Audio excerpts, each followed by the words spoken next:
મહારાષ્ટ્ર વિધાન પરિષદની ચૂંટણી બાદ શિવસેનામાં ગજગરાજ સામે આવ્યો છે। મહારાષ્ટ્રની 10 બેઠકો પર થયેલી ચૂંટણીમાં ભારતીય જનતા પાર્ટી 5 બેઠક જીતી તો શિવસેના અને એનસીપીના 2 અને કોંગ્રેસના 1 નેતા વિજયી બન્યા છે, જ્યારે કે કોંગ્રેસના બીજા ઉમેદવાર ચંદ્રકાંત હંડોરેનો પરાજય થયો છે। ભાજપે 105 ધારાસભ્યોની સાથે જ વધુ 29 જેટલા વોટ મેળવ્યા છે। આમ ભાજપ વિધાનસભામાં પણ 145 આ જાદુઈ આંકડાની વધુ નજીક પહોંચે તેવું લાગી રહ્યું છે।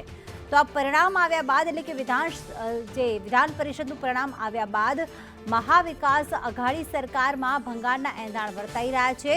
એકનાથ શિંદે સહિત કેટલાક શિવસેનાના નેતાઓ સુરત પહોંચ્યા છે।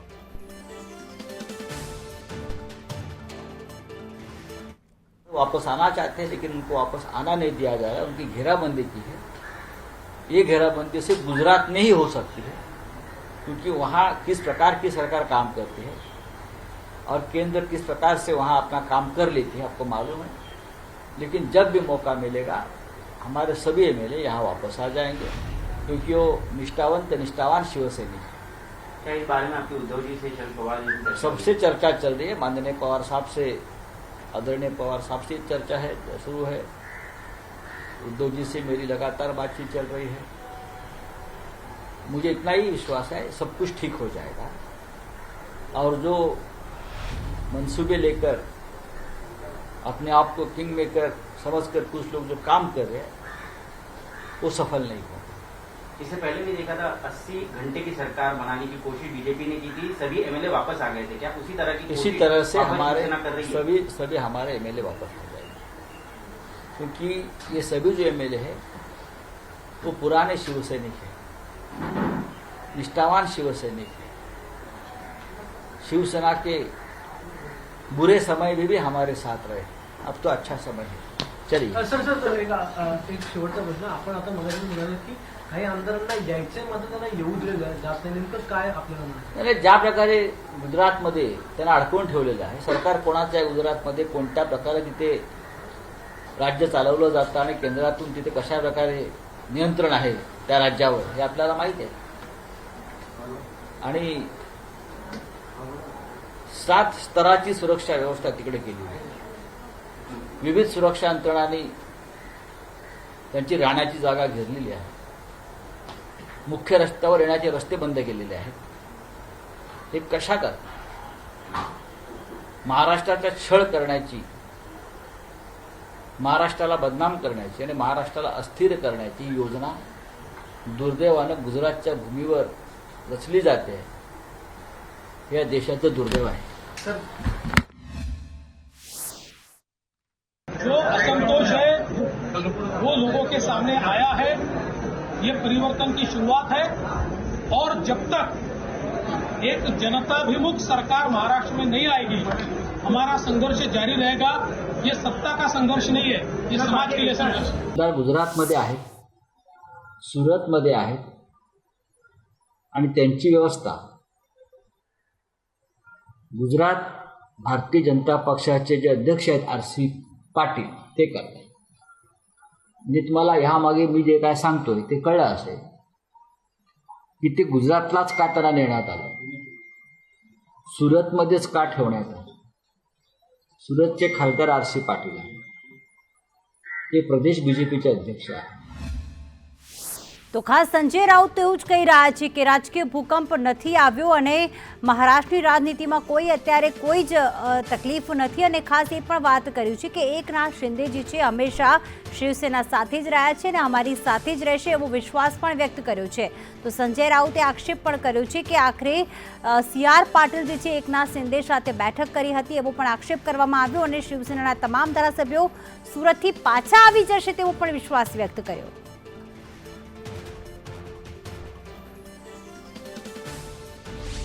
ત્યારે જે ગ્રાન્ડ ભગવતી હોટલમાં તમામ ધારાસભ્યો એકનાથ શિંદે મંત્રી જે છે તેની સાથે રોકાયા છે, ત્યાંથી અત્યારે વધુ વિગત સાથે રાબિયા અમારી સાથે જોડાઈ ગયા છે અને રાજકીય વિશ્લેષક એવા જયેશભાઈ પણ જોડાઈ ગયા છે।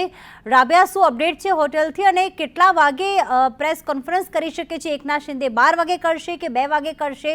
શું વધુ અપડેટ?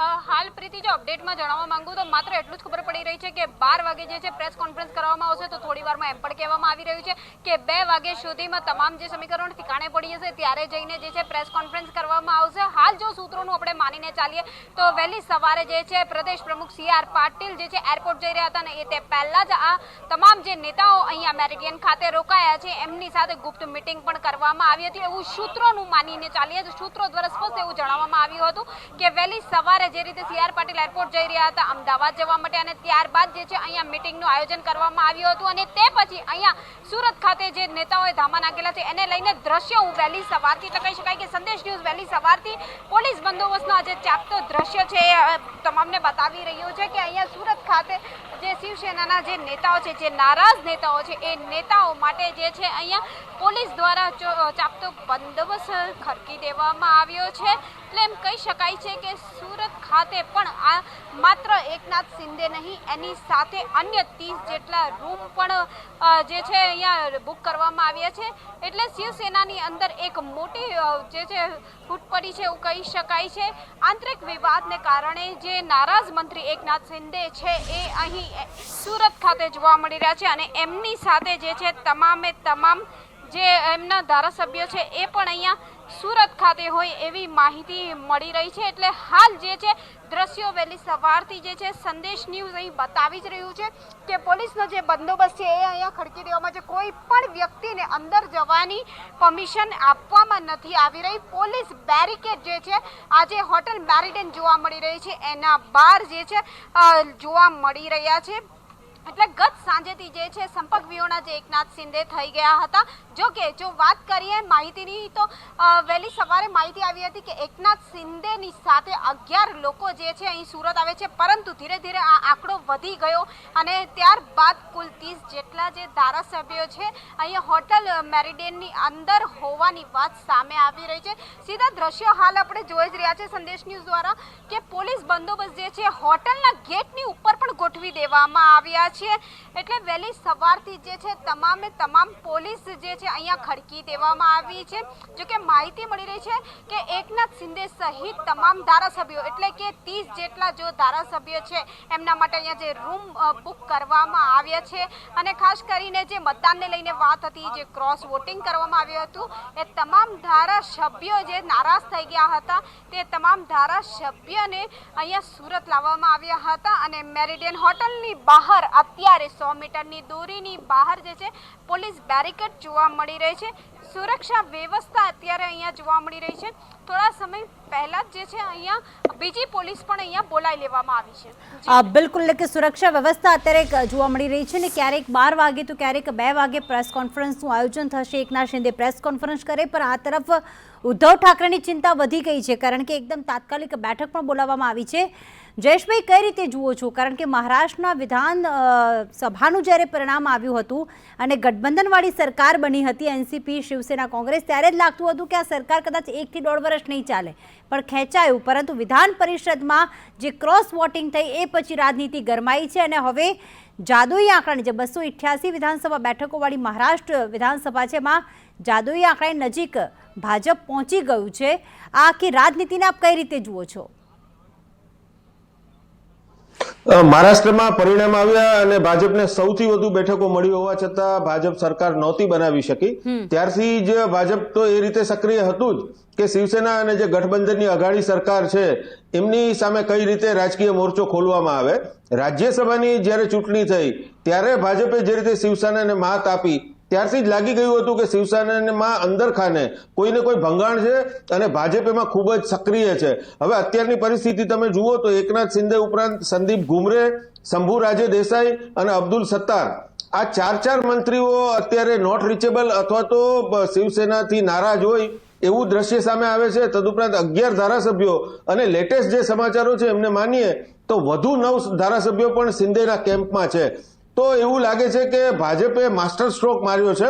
અને એક વાત એ પણ છે કે એકનાથ શિંદે અને પાટીલ વચ્ચે જે મંત્રણા થઈ છે એની પૂર્તતા રૂપે આજે સુરતમાં જે રીતે એકનાથ શિંદે નવો મોરચો ખોલ્યો છે તો કદાચ એવું બને કે દેવેન્દ્ર ફડણવીસે જે આટલા સમય સુધી ભાજપ માટે કામ કર્યું. હવે એવું લાગે છે કે શિવસેનાની સરકારનું પતન કરવા માટેનો એક આ મોટો પ્રહાર થઈ રહ્યો છે. જોવાનું તો એ રહે છે, ભલે સંજય રાઉત કહેતા હોય કે કોઈ મુશ્કેલી નથી અને પ્રશ્નને ઉકેલાઈ જશે અને ખાસો સમય સુધી શિવસેનાએ સરકાર તો ચલાવી જ છે, પરંતુ એકનાથ શિંદે જેવા દિગ્ગજ નેતા અને બીજા 3 કેબિનેટ મિનિસ્ટર્સ જો એમની સાથે હોય તો શિવસેના માટે મુશ્કેલીનો સમય શરૂ થઈ ગયો છે એવું કહી શકાય. બિલકુલ. આ તરફ દેવેન્દ્ર ફડણવીસ પણ દિલ્હી ખાતે પહોંચ્યા તેવું લાગી રહ્યું છે. મહારાષ્ટ્ર વિધાનસભાનું ઇલેક્શન થયું હતું ને જે વખતે પરિણામ આવ્યા હતા, આ તરફ ભલે શરદ પવાર છે અને ઉદ્ધવ ઠાકરેની મિટિંગો થઈ રહી હતી, પણ બીજી તરફ દેવેન્દ્ર ફડણવીસે આવીને કહી દીધું હતું પ્રેસમાં કે હું જ મુખ્યમંત્રી બનીશ, પરંતુ એ સ્વપ્ન સાકાર ના થયું. લાગે છે કે ફરી વખત જો 145નો ધારાસભ્યોનું સમર્થન ભાજપને અને ગઠબંધનની સરકારને મળી જાય છે તો ક્યાંક આ સપનું સાકાર થઈ શકે છે. મહારાષ્ટ્ર આમ પણ દેશનું આર્થિક કેપિટલ ગણાતા મુંબઈ ધરાવતું રાજ્ય છે અને કોઈ પણ સત્તાધીશ કે જે કેન્દ્રમાં સત્તાધીશ હોય એ મહારાષ્ટ્ર ઉપર શાસન કરવા માંગે અને આમ પણ મહારાષ્ટ્ર ઉપર ભાજપની પોતાની પકડ છે એવું તેમણે ચૂંટણીમાં દર્શાવી દીધેલું. પરંતુ ચૂંટણી પછી પણ આપણે રાજરંગ જે પ્રકારે જોયો છે કે કોંગ્રેસ, શરદ પવાર અને ઉદ્ધવ ઠાકરે આ ત્રણેય જે રીતે હાથ મિલાવી અને સરકાર બનાવી ત્યારથી જ એવું લાગતું હતું કે પાતળી બહુમતી સાથે ગઠબંધન અઘાડી સરકાર બની છે. પરંતુ દેવેન્દ્ર ફડણવીસ ત્યારથી જ સક્રિય હતા અને સરકાર બની એ પછી પણ આપણે ડ્રામા જોયો જ હતો કે જે રીતે ગવર્નર હાઉસમાં દેવેન્દ્ર ફડણવીસ ત્યાં ગયેલા અને સરકાર બનાવવા માટેનો પ્રયત્ન કરેલો, પરંતુ શરદ પવાર જેવા જેને રાજનીતિના ચાણક્ય ગણવામાં આવે છે એમણે કુકરીને ગાંડી કરેલી. પરંતુ હવે એવું લાગે છે કે સમયની સાથે આગળ જતા જે રીતે દેશભરમાં મોદીનો પ્રભાવ છે અને મહારાષ્ટ્રમાં કોરોનાના કેસીસ વધ્યા પછી એ રીતના જે પડકારો હતા એમાં ક્યાંક ને ક્યાંક શિવસેનામાં અંદરખાને ઘણો બધો ધૂંધવાટ થતો હતો. ગઠબંધનમાં 3 પક્ષોને સાચવવા એ આમ પણ ઉદ્ધવ ઠાકરે માટે મુશ્કેલ પરિસ્થિતિ છે. આ હવે વધુ ને વધુ તાદ્રશ્ય થતું જતું હતું એટલે કદાચ એવું લાગે છે કે દેવેન્દ્ર ફડણવીસને એમનું જે ધીરજનું ફળ છે એ હવે બહુ ટૂંક સમયમાં મળી શકે છે. પરંતુ જયેશભાઈ, બીજી તરફ શરદ પવાર જે રાજનીતિના ચાણક્ય કહેવાય છે એમણે પણ બેઠકોની શરૂઆત કરી દીધી છે ને વિપક્ષી નેતાઓની હાલમાં તમામની બેઠક પણ એ કરી રહ્યા છે. અને બીજી તરફ જો વાત કરીએ તો ઉદ્ધવ ઠાકરે પણ છેલ્લા ઘણા સમયથી એવો પ્રયત્ન કરી રહ્યા છે કે હિન્દુત્વવાળી છબી તેઓ ઉપસાવે. તો આદિત્ય ઠાકરે હાલમાં જ અયોધ્યાની મુલાકાતે પણ ગયા હતા. લાગે છે કે આ ચાણક્ય ફરી વખત સફળ પણ બની શકે છે, કારણ કે સંજય રાઉત તો કહી રહ્યા છે કે એકનાથ શિંદે પાછા આવી જશે. તમામ ધારાસભ્યો વિશ્વાસ વ્યક્ત કરી રહ્યા છે. રાજકીય સમીકરણો અને રાજકીય વ્યૂહની આવા સમયે જ કસોટી થતી હોય છે અને એકનાથ શિંદે છે એ અલગ પ્રકૃતિના વ્યક્તિ છે અને ખૂબ જ દિગ્ગજ ગણાય. સતારા અને ઔરંગાબાદ આ મહારાષ્ટ્રના જે મુખ્ય વિસ્તારો છે એમાંના કેબિનેટ મિનિસ્ટર્સ અને એકનાથ શિંદે આ બધાનું જ્યારે જોડાણ થયું છે, કોઈ એકાદ મિનિસ્ટર નારાજ હોય કે કોઈ એકાદ ધારાસભ્ય નારાજ હોય તો સમજી શકાય, પરંતુ 11 ધારાસભ્યો અને 4 કેબિનેટ મિનિસ્ટર્સ જો ગુજરાતમાં કેમ્પ કરતા હોય તો એની પડદા પાછળની ભૂમિકા એ રીતે પણ જોઈ શકાય કે એમણે ખાસી ગણતરી કરીને જ આ સ્ટેપ લીધું હોઈ શકે.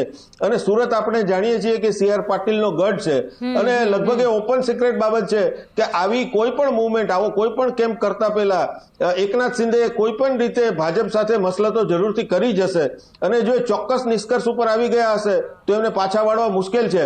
હા, એ વાત જરૂર છે કે શરદ પવાર અને ઉદ્ધવ ઠાકરે પણ પોતે સરકારને બચાવવા એડી ચોટીનું જોર જરૂરથી લગાવશે, પરંતુ એકનાથ શિંદેના મનમાં શું છે અને એમને શું પ્રલોભન આપવામાં આવ્યું છે એ જાણ્યા પછી જ ખબર પડે કે ખરેખર સંજય રાઉત જે માને છે કે આ કટોકટી ટળી જશે અને એકનાથ શિંદે માની જશે એ સમય જ કહી શકે એવી બાબત છે. બિલકુલ. પણ જયેશભાઈ, નારાજગી શેની છે? કારણ કે છેલ્લા ઘણા સમયથી આ નારાજ ચાલી રહ્યા છે નેતાઓ અને કહેવાય કે કેબિનેટ પદ આપ્યું હતું, મંત્રી પણ બનાવ્યા હતા, પરંતુ નારાજગી શેની અને દૂર કરવાના પ્રયાસો હવે મહારાષ્ટ્ર એટલે કે ઉદ્ધવ ઠાકરે અને શરદ પવાર કઈ રીતે કરી શકે? લાગે છે કે એમનો સંપર્ક કરવાનો પ્રયાસ પણ કરવામાં આવી શકે છે અને કદાચ એ સુરત પણ આવી શકે છે.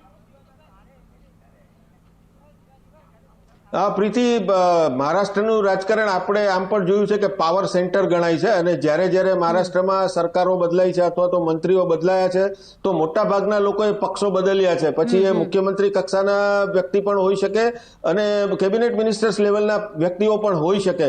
તો આખું પાવરનું પોલિટિક્સ છે અને એમાં દરેક વ્યક્તિને કાંઈ ને કાંઈ પ્રમોશન જોઈએ છે. હવે જ્યારે તમારી પાસે અઘાડી સરકારમાં 3 પક્ષોનું ગઠબંધન હોય અને ત્રણેય આમ જોવા જઈએ તો એકબીજાના કટ્ટર હરીફ તકલીફ હોય તો દરેક બાબતમાં ઉદ્ધવ ઠાકરે માટે સમાધાનનો રસ્તો અપનાવવો પડે, પરંતુ દરેક વખતે સમાધાન શક્ય બનતું નથી.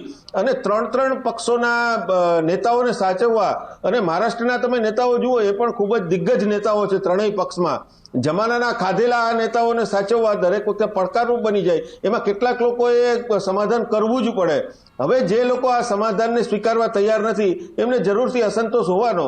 એટલે મને એવું લાગે છે કે એકનાથ શિંદે હોય કે સંદીપ ઘુમરે હોય કે શંભુરાજે દેસાઈ કે અબ્દુલ સત્તાર હોય, એમની કોઈ પાવરની મહત્વાકાંક્ષાના કારણે આ બધું બન્યું હોય એવું માની શકાય. બિલકુલ, એટલે કે નારાજ નેતાઓને મનાવવાના પ્રયાસ સાથે વિશ્વાસ પર ખરા ઉતરે છે કે નહીં તમામ આ ધારાસભ્યો? કારણ કે સંજય રાઉત તો કહી ચૂક્યા છે કે કોઈ ભૂકંપ નથી આવ્યો, પરંતુ આગામી સમય બતાવશે. અને જ્યારે એકનાથ શિંદે પ્રેસ કોન્ફરન્સ કરશે, આ તરફ ઉદ્ધવ ઠાકરેની મિટિંગ પછી શું પરિણામ આવશે, ત્યારબાદ ખ્યાલ આવશે કે આખરે શું બદલાવ આવે છે આ રાજનીતિમાં. મહારાષ્ટ્રની રાજનીતિમાં ક્યાંક જ્યારે રાજકીય ભૂકંપ આવ્યો છે ને એકનાથ શિંદે જે શિવસેનાના નેતા જે છે, મંત્રી છે, અને સાથે જ જે છે તેમને ખાસ કરીને જે બાલાસાહેબ ઠાકરે છે ત્યારથી જ તેઓ શિવસેનામાં જોડાયેલા છે. ને એવા દિગ્ગજ નેતા જે છે કેટલાક ધારાસભ્યો સાથે માનવામાં આવી રહ્યું છે કે 20 ધારાસભ્યો, જેમાં 15 જેટલા ધારાસભ્યો જે છે શિવસેનાના છે અને અન્ય જે બીજા ધારાસભ્યો છે તે અપક્ષના ધારાસભ્યો છે. તમામ જે છે અત્યારે ક્યાંક સુરતની મેરિડિયન હોટલમાં રોકાયા છે અને એના જ કારણે હવે ક્યાંક તેમનો સંપર્ક કરવાનો પ્રયાસ કરવામાં આવી રહ્યો છે. તો આ તરફ સંજય રાઉત જે દિલ્હી જવાના હતા, આજે રાષ્ટ્રપતિના ઇલેક્શનને લઈને વિપક્ષી નેતાઓની બેઠક હતી, પરંતુ તેમણે પણ પોતાનો પ્રવાસ રદ કર્યો છે અને હાલમાં જ તેમણે કહ્યું કે મને વિશ્વાસ છે તમામ ધારાસભ્યો પરત આવી જશે. રાજકીય વિશ્લેષક એવા વાસુદેવ પટેલ પણ અમારી સાથે જોડાઈ ગયા છે ચર્ચા કરવા માટે. વાસુદેવભાઈ, બહુ જ મોટા બદલાવ આવવા જઈ રહ્યા છે મહારાષ્ટ્રની રાજનીતિમાં, અને એકનાથ શિંદે કે જેઓ મંત્રી છે મહારાષ્ટ્રના અને બાલાસાહેબ ઠાકરેના વખતથી જ શિવસેનાની સાથે જોડાયેલા છે, એ જ નેતા જે છે હવે કેટલાક ધારાસભ્યોને લઈને નારાજગી પોતાની દર્શાવી અને સુરત ખાતે હવે પહોંચી ગયા છે. અને ક્યાંક ક્રોસ વોટિંગ થયું ને એ બાદ આ ઘણી બદલાવ આવી શકે છે. આપ શું કહી રહ્યા છો મહારાષ્ટ્રની રાજનીતિ માટે? આપની શું પ્રતિક્રિયા?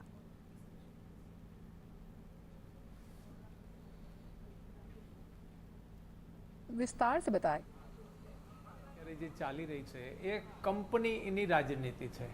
એટલે કોઈ પણ મોટી કંપની હોય એ નાની કંપનીઓને ખરીદે, નાની કંપનીઓ છે એને બરબાદ કરે.